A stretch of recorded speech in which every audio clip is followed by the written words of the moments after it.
इस छात्रवृत्ति वितरण कार्यक्रम में मुझे मुख्य अतिथि के रूप में बुलाया गया है।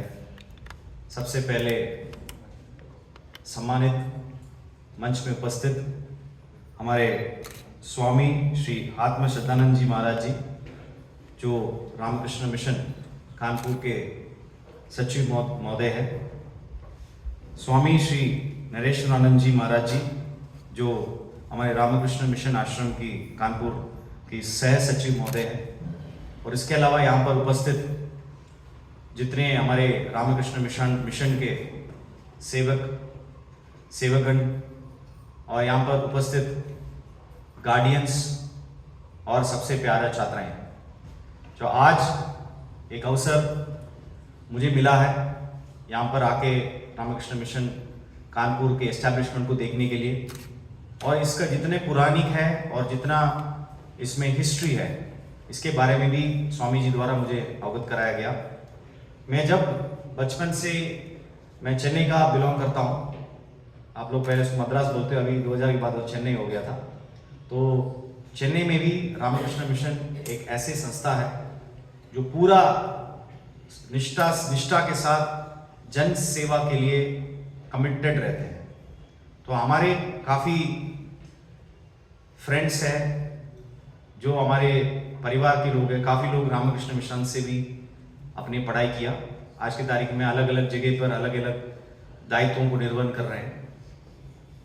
अभी मैं आके यहाँ पर बैठा था, ये सीधा एक फोटोग्राफ लगा हुआ है स्वामी विवेकानंद जी का।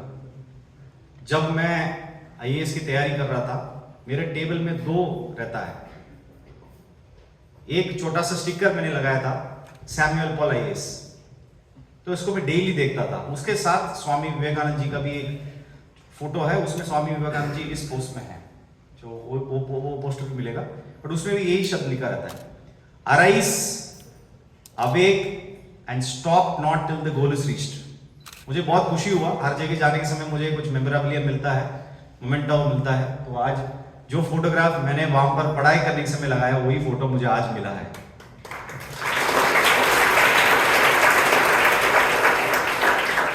मैं स्वामी विवेकानंद जी का जो विजन है और उनका मिशन है, उससे बहुत प्रभावित व्यक्ति हूं। बहुत मेरे बचपन से ही उनके हर टीचिंग्स में मुझे इतने रैशनैलिटी लगता था, इतना लॉजिक लगता था, मैं उनको बहुत बड़ा फैन हो गया था। स्वामी विवेकानंद जी ने एक बोला है, जो हम लोग शिक्षा के संबंध में बात कर रहे थे, शिक्षा एक प्रबोधन है। शिक्षा, एजुकेशन इज एनलाइटनमेंट, तो ये स्वामी जी ने बोला है। तो मैं इसको काफी बार इसको सोचा है, स्वामी जी इसको कहने के मतलब क्या है, एनलाइटनमेंट क्या होता है, मतलब शिक्षा के पहले एक व्यक्ति कैसे होना चाहिए और शिक्षा के बाद एक व्यक्ति कैसे होना चाहिए। स्वामी जी ने बहुत अच्छी बात कहा है, जो आपके समाज से या शिक्षा से आप प्राप्त किया है, वो सिर्फ आपके स्वयं के स्वार्थ के लिए नहीं है, अन्य लोगों को भी अपलिफ्ट करने के लिए है। ये स्वामी जी का मैसेज था, और स्वामी जी एक रोल मॉडल के रूप में हमारे सामने अपना जीवन करके हमको दिखाया भी है। तो आज की तारीख में जो हमारी सर्विस है, जो गवर्नमेंट सर्विस बोला जाता है, हम कोशिश करते हैं, जब हम इंटरव्यू में आते हैं, सब लोग ये कहते हैं, साहब आप क्यों इस बड़े पद में आना चाहते हो या IAS के पद में आना चाहते हो। सबका जवाब ये होता है, मैं देश के लिए सेवा करूंगा, मैं समाज के लिए सेवा करूंगा। और काफी लोग करते भी हैं, मैं ये नहीं कह रहा हूं, बट कुछ लोग जब सर्विस में आ जाते हैं, उसके बाद इसको हम लोग भूल जाते हैं। तो हर समय जहां पर भी हम रहें, सरकारी सेवा हो या कोई अन्य कंपनी में हो या किसी ऑफिस में आप काम करते हो, हर समय आपके पास आपके कलम में कुछ ताकत होता है। उस कलम की ताकत, मुझे लगता है, जैसे महात्मा गांधी जी ने एक बार कहा है, आप जब भी कोई निर्णय लेना चाहते हैं, उस समय आपके याद आना चाहिए सबसे गरीब आदमी या सबसे कमजोर वर्ग के लोग, जो आपके उस पर्टिकुलर निर्णय से कैसे प्रभावित हो सकते हैं। उनकी जिंदगी में ये मेरा निर्णय जो है वो भला करेगा या बुरा करेगा। यही सबसे इंपॉर्टेंट गाइडिंग फैक्टर होता है। मैं एज ए प्रैक्टिशनर बोल रहा हूं, मैं इसको फॉलो भी करता हूं। तो कुछ चीज हम लोग ऐसे बुक में पढ़ते हैं, उसको जीवन में लाने में समय लगता है, परंतु आप इसको प्रयास करेंगे और ट्रेनिंग में लाएंगे, आपके मन में इसको अंदर करेंगे, ये जरूर आपको बहुत अच्छा फल देगा। और आपको रेपुटेशन के लिए दौड़ भाग करने की जरूरत नहीं पड़ेगी, या फेसबुक में आपको लाइक्स बढ़ाने के लिए प्रयास करना पड़ेगा। तो आज तो डिजिटल जमाना है। कुछ लोग ये भी बोलते हैं, उनका अचीवमेंट क्या है, साहब 4 मिलियन लाइक्स है। फेसबुक में 4 मिलियन लाइक्स है, इंस्टाग्राम में 4 मिलियन लाइक्स है, ये मेरा रेपुटेशन है। तो हमको उस टाइप का रेपुटेशन के पीछे नहीं भागना है, हमको ऐसे रेपुटेशन के पीछे भागना है जो आप एक अनोनिमस होके भी, मतलब बाहर आप लोग बताने के बिना भी आप सेवा कर सकते हैं। हम लोग बाइबल में ये पढ़ते हैं, उसमें ये लिखा हुआ है, आपको राइट हैंड से किसी को आप कुछ दोगे, लेफ्ट हैंड को भी मालूम नहीं होना चाहिए। ये हमारा सर्विस मोटो तो यही होता है। जब हम लोग 10 लोगों को बता देते हैं हम क्या किसी और के लिए सेवा करते हैं, उसमें हमारा सेवा का जो महत्वता है बहुत कम हो जाता है। हम बिना बोल के भी, बिना एडवर्टाइजमेंट के भी हम सेवा कर सकते हैं। इसमें हम लोग बहुत बचपन से ही इस टाइप का कल्चर को हम लोग पैदा करें और दूसरों को सहायता करें। मैं आपसे बात करने का आने में मुझे लगता है स्वामी जी ने जरूर मुझे इसलिए बुलाया होगा, हमको देख के आप प्रभावित हो। मैं भी जब मेरा 7th स्टैंडर्ड 8th स्टैंडर्ड में थे, एक नॉर्मल स्कूल में पढ़ाई किया। मैं भी एक मिडिल क्लास परिवार के हूँ। हमारे मम्मी पापा दोनों स्टेट गवर्नमेंट में काम कर रहे थे, बट एक मिडिल क्लास परिवार है। मतलब जो एक बाइक में जाने का सीन हो सकता है, स्कूल में पापा जी जाके सुबह छोड़ते हैं, उसमें शाम को हम लोग वापस ऑटो में, वैन में वापस आ जाते हैं। वो नॉर्मल परिवार के आदमी हूँ, परंतु मैं जो हार्ड वर्क होता है उसको कभी एक शॉर्टकट नहीं होता है। आप उसको हिंदी में मुझे लग रहा परिश्रम कहते हैं क्या? हार्ड वर्क, परिश्रम, ये बहुत अच्छा शब्द है। तो मैं भी बाद में सीखा है सारे शब्दों का कैसे इस्तेमाल करना है, कैसे कहां पर बोलना है। तो हार्ड वर्क कभी इफेक्ट नहीं हो सकता है। आज के तारीख में, आज के डिजिटल युग में आपको काफी चीजें मिलते हैं, उसमें हार्ड वर्क को थोड़ा सा ट्वीक करके अपने लिए मैं स्मार्ट वर्क कह सकता हूं। कैसे कम समय में ज्यादा ज्ञान प्राप्त कर सके या ज्यादा जनरल नॉलेज आप प्राप्त कर सके, इसके बारे में आपको सोचना चाहिए, उस दिशा में बढ़ना चाहिए। और मैं कह रहा हूं, स्वामी विवेकानंद जी से मैं ये भी सीखा हूं, कभी कभी फेलियर होता है लाइफ में हर समय आप सक्सेसफुल नहीं रह सकते, कहीं कहीं फेल आप होंगे। हो सकता है बाकी लोगों को मालूम नहीं हो, बट आपको मालूम होगा। आज के तारीख में जो हमारा एजुकेशनल सिस्टम है, उसमें हम लोग बच्चों को ये सीखते हैं सक्सेस को कैसे हैंडल करना है।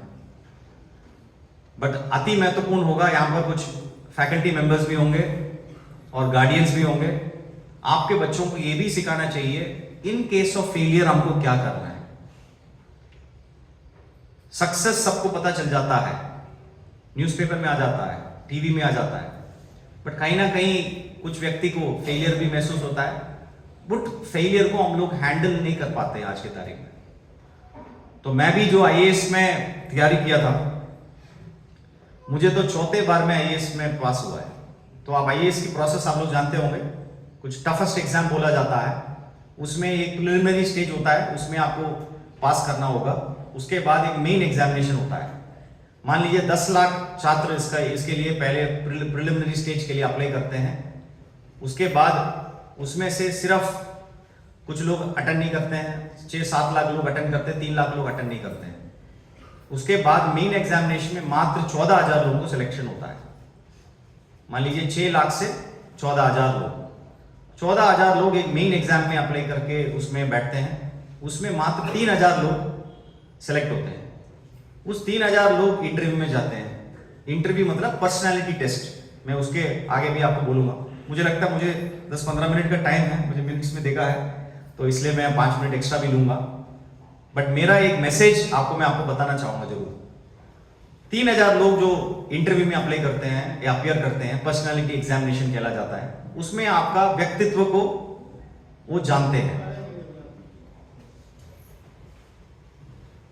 व्यक्तित्व को एनालाइज करने के लिए कोशिश करते हैं। उसके बाद मात्र 1000 लोग भारत देश भर में सिविल सर्विसेज एग्जाम के लिए सेलेक्ट होते हैं।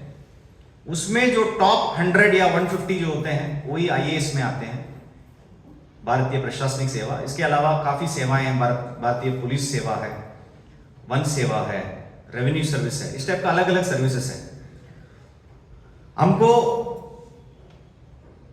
हम फेल होने का ये मतलब नहीं है हम परफॉर्म अच्छा नहीं किया। हम लोग बाकी लोगों की तुलना में हम कैसे परफॉर्म किया वो मैटर करता है आज की दुनिया में। It is called competition. ये कॉम्पिटिशन से कोई दौड़ नहीं सकता है। कोई भी नौकरी का हो या कहीं भी स्कॉलरशिप का हो, इसमें भी कंपटीशन है। अभी आज की तारीख में जो भी बच्चे स्कॉलरशिप प्राप्त कर रहे हैं, कुछ बच्चे प्राप्त कर रहे हैं, कुछ बच्चे प्राप्त नहीं कर रहे हैं। प्राप्त करने के लिए बहुत बधाई, और नहीं प्राप्त करने के लिए बहुत ज्यादा बधाई मैं दूंगा। इसीलिए दूंगा, आपको अगला ये प्लान करना होगा, मैं ये छात्रवृत्ति कैसे प्राप्त करूंगा, मेरे जिंदगी में मैं कैसे आगे बढ़ूंगा। जब मेरे बगल में बैठने वाले व्यक्ति ये छात्रवृत्ति के लिए क्वालिफाई किया, मैं क्यों नहीं कर पाया? ऐसे नहीं है आप अक्षम हैं, आप बिल्कुल सक्षम हैं, परंतु कंपटीशन में आप पीछे रह गया। मैंने सर से पूछा है, स्वामी जी से मैंने पूछा था, साहब आप किस आधार पर ये छात्रवृत्ति वितरण कर रहे हैं? Merit based. मेरिट की शब्द सुना हम लोग, हर चीज में मेरिट की शब्द बोला जाएगा। जब आप एडोलेसेंट एज क्रॉस करेंगे, 10वीं कक्षा में पहुंच जाएंगे, 12वीं कक्षा में पहुंच जाएंगे, उसके बाद कॉलेज में आएंगे, उसके बाद पीजी करना है तो पीजी करेंगे, नहीं तो नौकरी में जाएंगे। हर जगह पर एक कंपटीशन का एक अनुभव आपको प्राप्त होगा। उसमें आप अपने आप को कैसे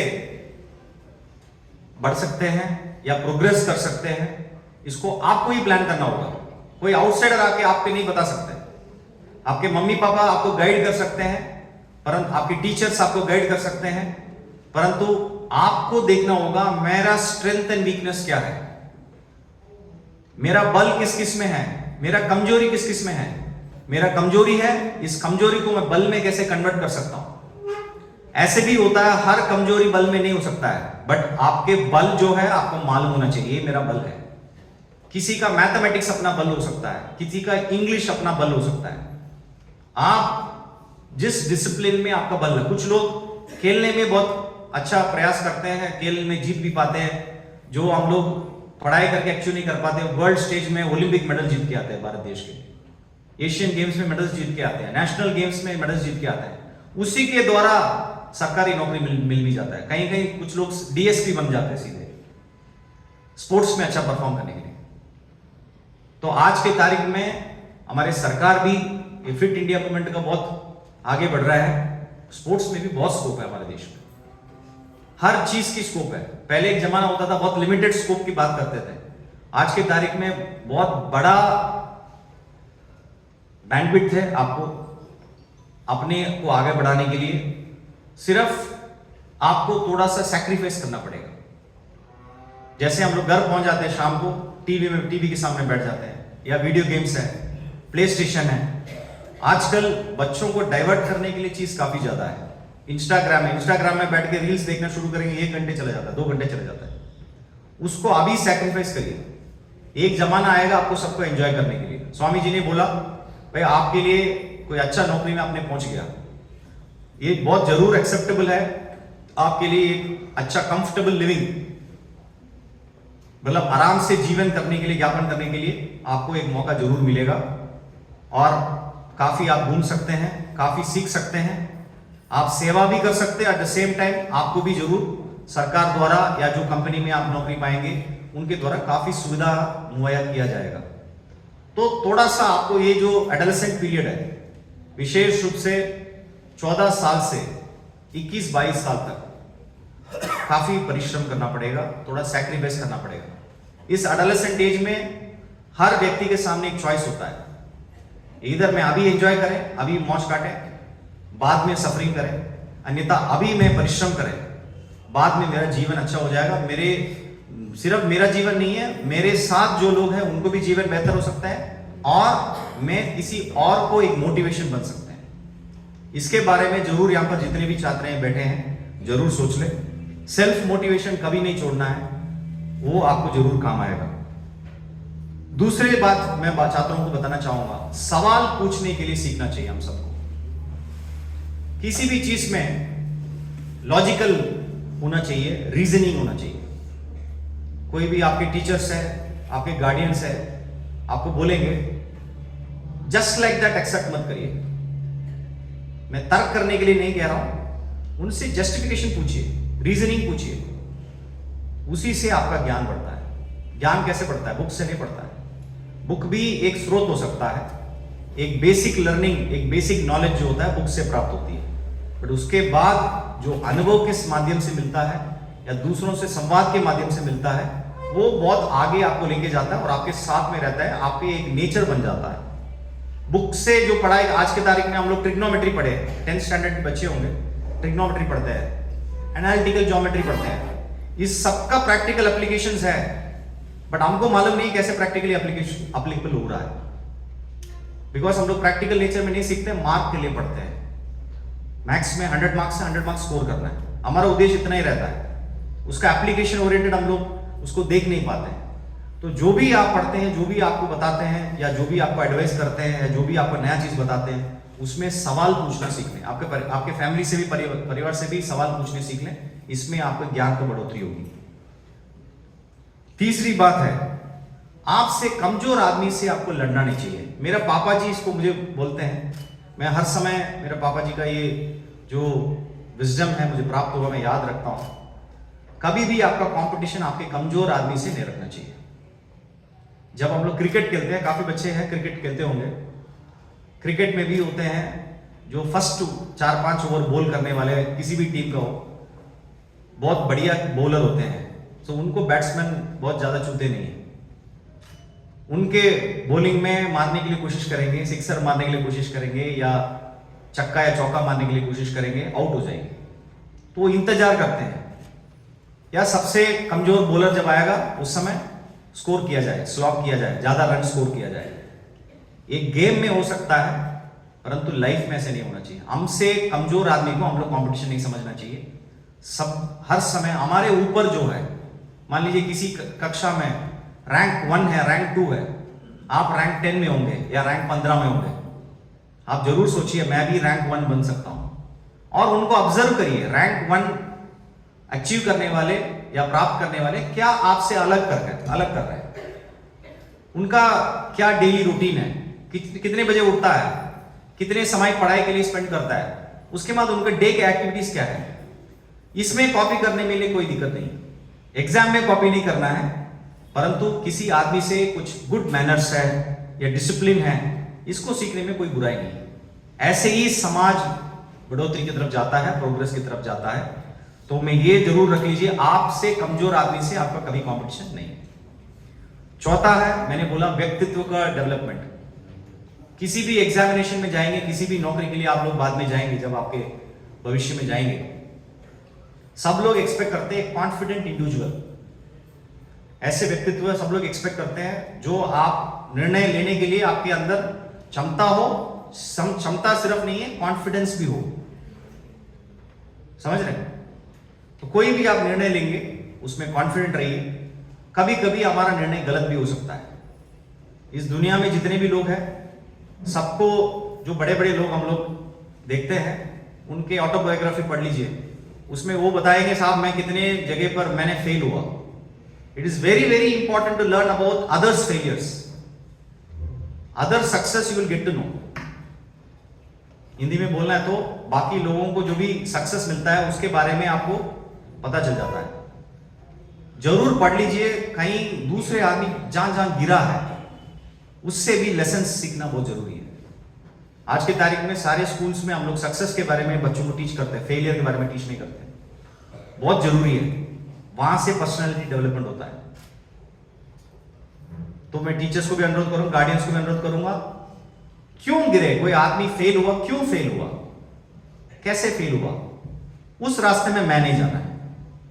मुझे मालूम है वहां पर उस रास्ते में जाएंगे मैं भी फेल होऊंगा। इससे सीख के हम लोग सक्सेस का जो प्रोबेबिलिटी बोलते हैं उसको हम लोग अधिक करना चाहिए। और हमारे जिंदगी में हम जब तक जीवन जीतते हैं तब तक हम लोग हर क्षण में निर्णय लेते हैं। कहीं भी एक बड़े अधिकारी बनने के लिए या बड़ा पद में जाने के लिए आपको सक्षम होना पड़ेगा, आपको चीजों को संभालने की पूरा इच्छा शक्ति होना चाहिए और आपको निर्णय लेने की क्षमता होना चाहिए। आप कोई आईएएस अधिकारी हो या किसी कंपनी का मैनेजर हो, आपका रोल सब सेम है, only the scale is different. एक आईएएस अधिकारी है, जिलाधिकारी है, उन्होंने एक पूरा अपने जिले के लिए जो भी सही है गलत है उसको सब विचार विमर्श करते हुए एक निर्णय लेता है। हम लोग सोचते हैं निर्णय लेने के समय आपके पास 100% सूचना उपलब्ध नहीं होता है, कभी भी नहीं होता है लाइफ में। कुछ परसेंटेज आपको गेस करना पड़ेगा या आपका जो क्षमता है उसको इस्तेमाल करते हुए आगे के लिए सोच रखना पड़ेगा। मान लीजिए मैं बिजली विभाग देखता हूं, यहां पर बिजली एक जमाना होता था जब बिजली आने की बात होती है।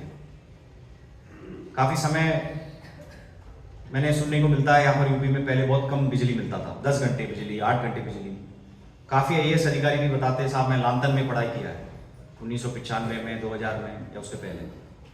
बट आज के तारीख में बिजली जाने का बात होती है, बिजली आने का नहीं। बिकॉज बिजली कभी कभी जाते हैं, बिजली जाते जरूर है, बिकॉज हमारे लाइनमैन को लाइन में चढ़ के काम करना पड़ेगा, इसलिए मैं बिजली कट करना पड़ेगा।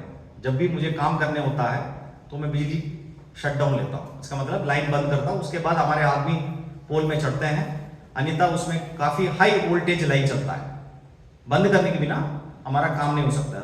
रोड में काम करने में कोई दिक्कत नहीं है, बट सब लोग जानते हैं बिजली खंभा देखा है, अभी आपके स्कूल के बाहर भी बिजली खंभा है, उसमें मैं कुछ काम करना फिर तो पूरा लाइन को शट डाउन लेता हूं। हम चांस नहीं ले सकते हैं, हमारे कर्मचारी का जो जीवन है वो सर्वोपरि है, हम लोग उसको चांस नहीं ले सकते, इसलिए शट डाउन लिया जाता है। तो बिजली का व्यवस्था काफी सुधार हुआ, इन्होंने स्वामी जी ने अवगत कराया आपको। आप भी देख रहे होंगे आपके घर पे जो बिजली सप्लाई पहले एक जमाने में था 10 साल पहले, 5 साल पहले, अभी काफी सुधार हुआ है। सो मैं इसलिए बात कर रहा था डिसीजन, निर्णय लेने की क्षमता। अभी 2030 तक कानपुर शहर का कितना बिजली की आवश्यकता है, आज उसको प्लान करना पड़ेगा। 2040 में कानपुर की कितनी बिजली की आवश्यकता है, कम से कम सोच रखना पड़ेगा कैसे बिजली की व्यवस्था चेंज होगी। तो ये प्लानिंग है। अंग्रेजी में एक कहावत है, if you are failing to plan, if you are failing to plan you are planning to fail. सब जगह हम लोग, हमारी जिंदगी हो, हमारा पर्सनल लाइफ हो, 10 साल के बाद मैं क्या बनूंगा, मेरा पर्सनल लाइफ किस स्टेटस में रहेगी, मेरा कैरियर किस स्टेटस में रहेगी, इसका प्लान आपके सामने एक विजन होना चाहिए। मुझे जब भी मैं विजन और मिशन की शब्द इस्तेमाल करता हूं मेरे स्वामी विवेकानंद जी का याद आता है, तो आपको भी याद आना चाहिए 10 साल के बाद मैं कैसे रहूंगा, किस पोजीशन में रहूंगा। आज आपको उसको इमेजिन करना होगा, उसको कल्पना करना होगा। आप अच्छे पोजीशन में नहीं है, उसको बेहतर करने के लिए आपको प्रयास होना चाहिए अगले 10 साल। हर समय जिंदगी में, लाइफ में हम जब जी रहे हैं, 10 साल के बाद मैं कहां होऊंगा, 20 साल के बाद मैं कहां होऊंगा, 30 साल के बाद मैं कहां रहूंगा, इसको आप अपने सामने रख लीजिए, ये आपका विजन हो गया।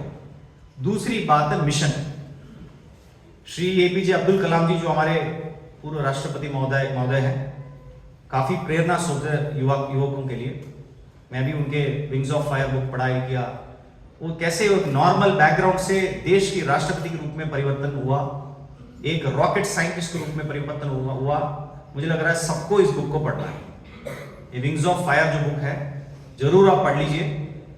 वो भी तमिलनाडु से बिलोंग करते हैं, इसलिए मैंने पढ़ा हूं, आपको रेकमेंड भी करूंगा, जरूर आपको बहुत प्रेरणादायक होगा। तो वैसे हमारा सोच होना चाहिए 10 साल के, 20 साल के, 30 साल के बाद, एक शॉर्ट टर्म प्लान, एक मीडियम टर्म प्लान, एक लॉन्ग टर्म प्लान, हम कहां रहेंगे और उसको अचीव करने के लिए, वो विजन को अचीव करने के लिए मैं क्या क्या चीज करना होगा, उसका तैयारी करना पड़ेगा। बिना तैयारी वहां पर नहीं पहुंच सकते। छात्रवृत्ति एक माध्यम है, आपको अभी स्वामी जी ने अवगत कराया, छात्रवृत्ति आपको मिल गया, उसको उसमें इन्वेस्ट करिए। मैं इन्वेस्ट के रूप में बोल रहा हूं। Education is a kind of investment of time आपका जो क्षण है उसका भी इन्वेस्टमेंट आपको करना पड़ेगा। सिर्फ पैसा इन्वेस्टमेंट का नहीं होता है, टाइम भी इन्वेस्टमेंट होता है। पैसा भी आप वापस ले सकते हो, टाइम को वापस नहीं ले सकते हो।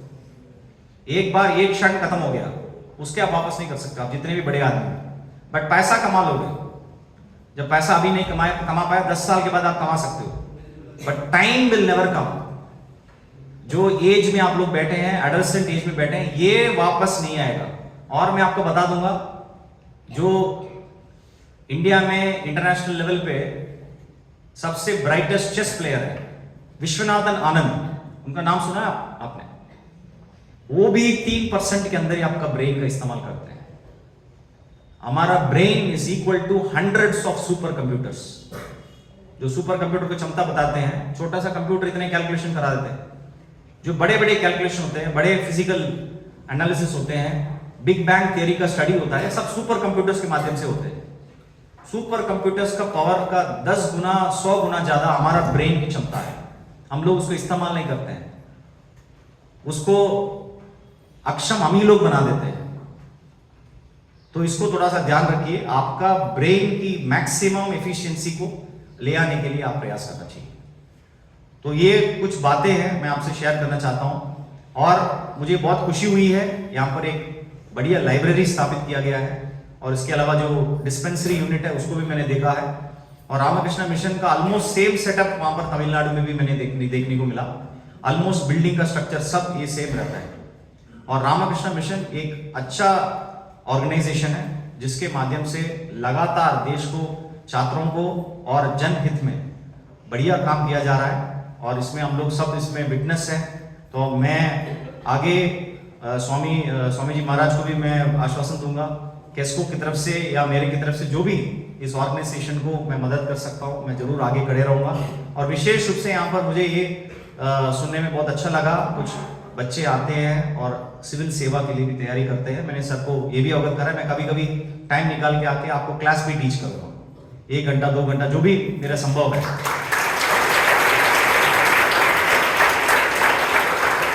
हम लोग भी सीधा आईएएस नहीं बने, कोई ना कोई आईएएस अधिकारी या इस टाइप के बड़े लोग जब आके हमारे स्कूल में भाषण दिया, उनसे एक स्पार्क होता है ना, जब आप लोग दिवाली में पटाखे चढ़ाते हैं, एक स्पार्क होता है, उस स्पार्क से एक बड़ा ब्लास्ट होता है।